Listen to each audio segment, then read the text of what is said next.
Knicks basketball is back. And even though it was just preseason, what a way to start it all off with a victory. But not only that, we saw the phenomenal debut of Karl-Anthony Towns. Jalen Brunson, even though he had hand surgery, it looked like he never left.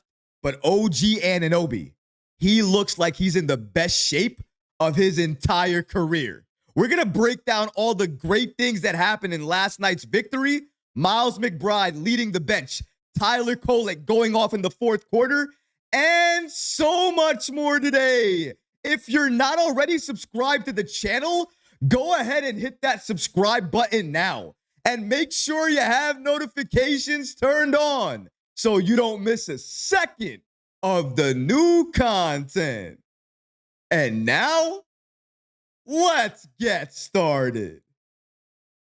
Cat shines in his debut with the Knicks. OG Anunoby is in phenomenal shape.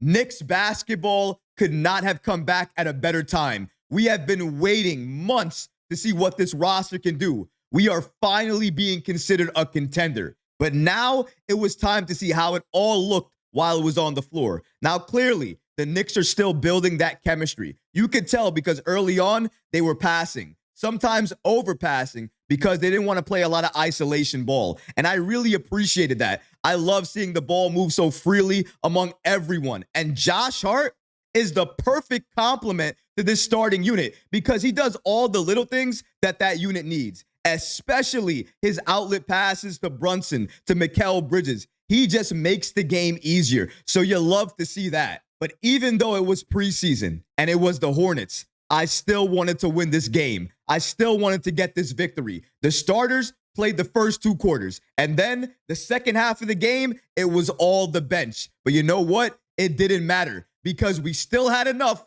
to beat the Hornets and get this victory. Preseason or not, I wanted this win and we got it. The Knicks beat the Hornets in this preseason game 111 to 109. It was a very close game, especially headed into that fourth quarter. But the Knicks never wavered. They continued to put the pressure on, and they were able to seal the victory. Exactly what you wanted to see for their first game back. But the main thing everybody was focused on going into last night's game was how Karl-Anthony Towns and Jalen Brunson, our two all-stars, would play together. How would they work together? And I think early on, we saw it. We saw the spark. We saw how good it can be. We saw the pick and roll. We saw the pick and pop. It could look incredible. And even though they're still working out their chemistry and they missed some good open looks that normally they would make, I think when it all comes together and it works, it can be special. And at times last night, it looked extremely special, especially when Jalen Brunson handed the ball off to a trailing Karl-Anthony Towns and he hit a three. I couldn't believe that move. When I saw that, I knew it could be special. Let's take a look at what both Knicks All-Stars did in 15 minutes of playing time last night. Karl-Anthony Towns, 10 points, 2 of 7 from the field, 1 of 5 from 3, 5 of 6 from the free throw line, 4 rebounds, 2 steals. And then Jalen Brunson, 12 points, 5 of 11 from the field, 2 of 4 from 3, 3 assists, and of course, he did this all in 15 minutes of playing time. Now, with Karl-Anthony Towns, I can't lie. I was a little bit worried. I thought during the offense with the Knicks, he was just going to settle for threes and just shoot threes. And even though he took a lot of them, I love to see him drive in, use his body, get contact, and either go to the line or make the shot. He was able to do that a number of times, and I thought that was because of Tom Thibodeau letting him know he needed to do that in order to be the best version of himself. I don't think it's a secret. Karl-Anthony Towns said it himself. When he played under Tom Thibodeau, he developed a lot, learned a lot, and he learned a lot about his game. And I think we're starting to see a little bit of the Thibs effect when it comes to Cat, because he's not settling for threes normally like he would do with Minnesota. He's playing a lot more inside, and that's where I think he should be playing because he can thrive inside. He's taller than most people in there. He can see above everybody he shoots over, and that's the thing you need in order to be effective there. And he can do that at a high level. And with his size inside,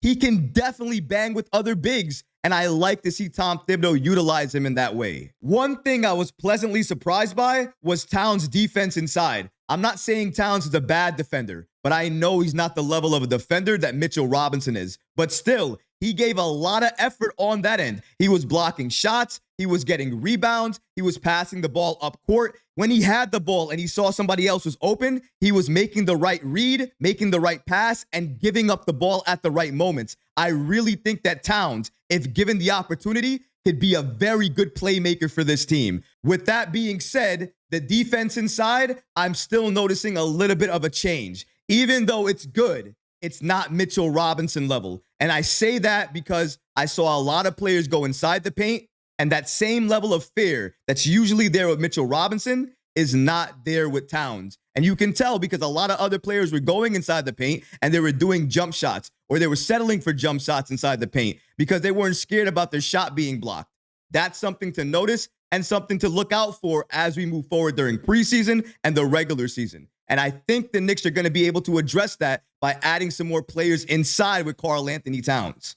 With Jalen Brunson, honestly, I really wasn't worried about him. But now I'm even less worried. Last night, he was looking just like the old Jalen Brunson, like he didn't miss a beat at all. And even though he was 5 of 11 from the field, he didn't make every shot. The shots he missed, he normally would make those shots. So I'm not worried about him, his game, or anything at all. If anything, he looks better. He looks more active defensively than I've ever seen him before. And that might just be by association. When you're surrounded by that level of defenders, so many good defenders around you, you just actively want to be a better defender yourself.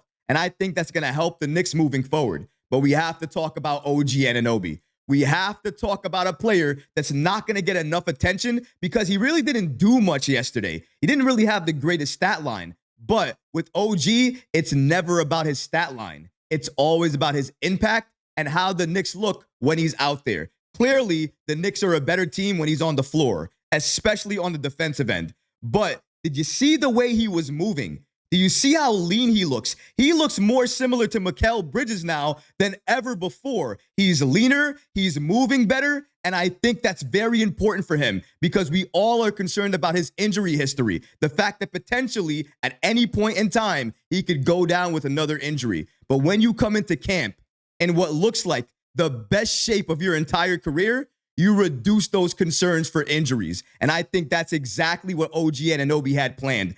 It's similar to what Joel Embiid did with the Philadelphia 76ers when he came to camp about 20 to 25 pounds lighter because he understands the lighter you are on your feet, it's less stress on your legs. And that's exactly what Joel Embiid struggles with all of those injuries. Same thing goes for OG Anunoby. But if your conditioning is the best it's ever been, if you're in the best shape you've ever been in, and you're playing under a coach like Tom Thibodeau, it's going to only further your development and ensure that you're healthier versus injured. Because if you're conditioned well, it's going to prevent your injuries. And I think that's something that the Knicks were planning for with OG this offseason because he was dealing with the hamstring. He was dealing with the elbow. He was dealing with a number of injuries when he was traded here. But in the offseason, the Knicks corrected him. They got him right. They got him conditioned in a way that's making him move better, making him look better. And over the course of the season, that's going to be better to his body, more beneficial to it. So hopefully, come the postseason, we have a healthy, ready, and available OG Anunoby. Do you know what that could mean to a Knicks team looking to go all the way to the NBA Finals? Spoiler alert, it means everything. Because if we had a healthy OG Anunoby against the Pacers, it would have been Boston versus New York. And we all know that. This is encouraging. One of the most encouraging things I saw all night. I love to see this from OG Anunoby. He was playing his role well. He never complained. And when he was given shots, he took them. What else could you ask from OG? Can we talk about the bench mob real quick, though? Deuce McBride off the bench as the Knicks win in Charlotte. 22 points game high. 8 for 18. That man let it fly. 4 from 9 from 3. He was going off from there too. And then Landry Shamet. By the way, Shamet is on a non-guaranteed contract, but the way Tom Thibodeau speaks about him, the way he was utilized last night, especially when Tom Thibodeau went with a lineup that I never thought I would see.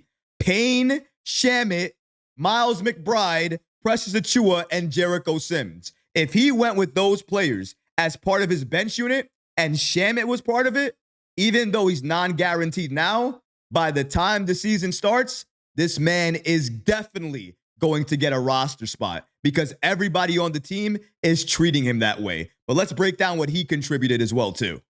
Landry Shamet off the bench last night for the Knicks. 16 points, 6 of 11 from the field, 4 of 8 from 3, 4 rebounds, 2 steals. The Knicks and that bench mob looked amazing at points last night, especially Deuce McBride. You can tell he is coming in to these games, especially off the bench, as the leader, as the main go-to guy. He is taking the most shots. He is running the offense at times. Other players are running plays through him. They're passing the ball to him. It's important to understand that Deuce is having a major impact on this team on both ends of the floor. On the defensive end, it's the same old Deuce. He's never left. Still that stifling defense. But offensively, it's like he took another step because not only is he not shy about taking shots, but he's not shy about making them either. He's making 3 after 3 after 3. It was beautiful basketball to watch from Deuce. He stepped up in a way everybody wanted him to. It's like offensively, he took another step, and his confidence looks like it's at an all-time high. He is not shy about taking shots. He is not shy about making those shots. He looked deadly from 3. If he can keep that level of confidence up, and this exact same play continues during the regular season, the Knicks bench mob is going to be dangerous. And not just because of Deuce. You got Landry Shamet there as well, too. 4 from 8 from 3. He's not shy about taking threes either, and he's very efficient when taking them. And if he's open, he might be near automatic. The Knicks are going to be able to sign him to the official roster come the regular season as well, too. Cam Payne leading the team with assists. I believe 6 assists coming off the bench. That's something the Knicks needed as well, too. We needed it throughout, actually. We needed to see more ball movement, and we saw that. Even though I thought they were overpassing at times, I'd rather them do that than play heavy isolation basketball. Because if you play together and you pass that ball, it gives everybody confidence. And that is what championship teams need to do. That's what separates everybody else. Sacrifice. And I thought we saw that last night. We saw that with the Stars. We saw that with Mikal Bridges, who really didn't do anything besides give you very good defense, especially good perimeter defense on LaMelo Ball. That's not going to be talked about. What is going to be talked about is what happened to Mikal. Mikal's not doing very well. He's not playing up to par. What I'm looking at, what I'm seeing is Mikal is playing exactly the role we need him to play. He's playing within the flow of the offense. He's not doing too much. He's doing what's needed. His defense on LaMelo Ball early on, I saw it. I loved it. The Knicks never had that before. That perimeter defense that he was giving us was so phenomenal. Nobody's going to talk about it because it was only a few plays in that first quarter. But you're not going to fool my eyes. I saw the magic there. And I know when it all comes together, this team is going to be special, guys. This team is going to be very special. We've been talking about our bench for the last 5 minutes, and our starters have yet to showcase everything that they can do. Once that happens and everything clicks and that chemistry locks in, this team might be unstoppable. And let's talk about the rookie, Tyler Kolek. This is what Thibs had to say about him. I thought he gave us good minutes. And this is what he had to say about the bench. Those guys play fast and they play hard. I thought Deuce's ball pressure got us going. I think it's safe to say Tyler Kolek is a little bit more NBA ready than a lot of people gave him credit for. Because when he was on the floor, especially in that fourth quarter, he was not only making big threes and big shots, the way he was passing the ball, finding people, playing inside. It was just great basketball to watch. Now, clearly, defensively, he still needs work. Although, I still thought he made a very good effort on defense this time around. he definitely improves in Summer League on that end of the floor. He even got a block shot as well, too, that led to him making a three. That was a very good play from Kolek. I'm not going to lie. I was very impressed by him. But you can tell he's getting beat on defense by a lot of other players. A lot of players were pushing at him, going against him on offense, taking the pace to him, and he really didn't have an answer for them. And I think until he's able to fix the defensive end of his game, he's not going to see significant time for the Knicks. Now, that's not to take away from any of the good things he was doing out there, but let's be real here. He came in at the fourth quarter of the game, and before that, the bench was Landry Shamet, Cam Payne, Deuce McBride, Precious Achiuwa, and Jericho Sims. And headed into next season, that's likely going to be the bench mob. Now, could things change? Could Tyler Kolek force his way into the rotation, or could injury happen that forces him to play? Absolutely. Anything could happen, especially if he shows out during practice. Tom Thibodeau has said it a number of times. If you do the work in practice, it will showcase itself on the court. All Tyler Kolek has to do is continue to focus and put in the work on his defense. If he does that in time, not only will he have a role on this team, he might have a significant role on this team. Maybe either off the bench, who knows? He might carve himself out a starting role. You never know. I think he has the ability, the talent, and the upside to do anything he wants to do in this league. All he needs is an opportunity and a chance. He keeps playing the way he did last night, he's going to get that opportunity with the Knicks, because there's no way you can't tell how good that kid is, how amazing he is in the moment, how confident he is, how good he is in the moment, how confident he is, the way he can play make and find other people. It's impossible to ignore his skill set and his ability.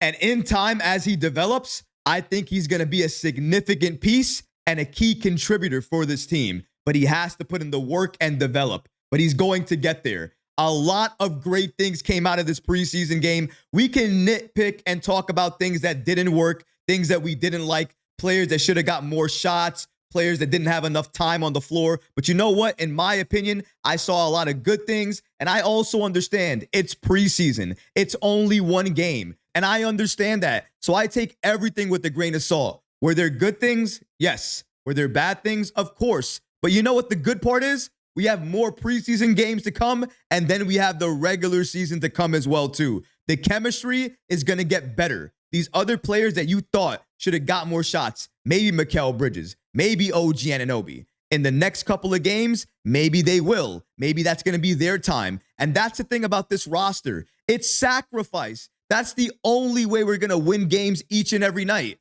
Some nights it's going to be Brunson's night or Cat's night. And then other nights, OG's night, Deuce's night, Mikal's night. It'll change each and every time. And that's how it should be. And we should be happy about that. We have so many good players on this team. Then every single night, another player that we may not even expect could have a legendary performance and slay the competition. And we should be here for that. We should be cheering for that. It shouldn't be the Karl-Anthony Towns and Jalen Brunson show, even though I want to see those guys go off. Some nights it's going to be Mikal. It's going to be OG. And those are the moments that I'm waiting for, where the other players on this team that we don't expect step up. We have players on this team, weapons on this team that can hit you from each and every direction. You've never seen a team like this before. I've never seen a team like this before. I just saw our starting center in Karl-Anthony Towns pull up for a three after getting the ball from Jalen Brunson as he was trailing. I never saw that before. I never saw my center do that before. And that was game one. Preseason game one. What am I going to see in game two?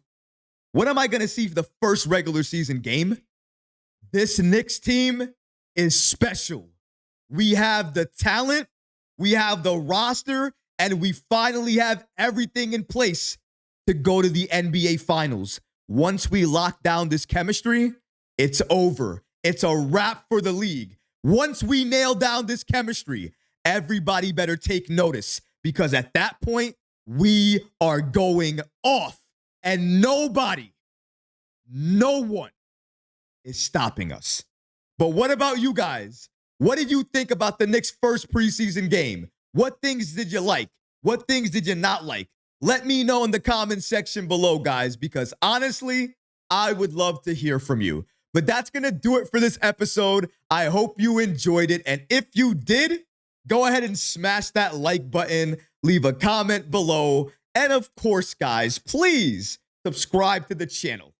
Until next time, Knick fans. Peace.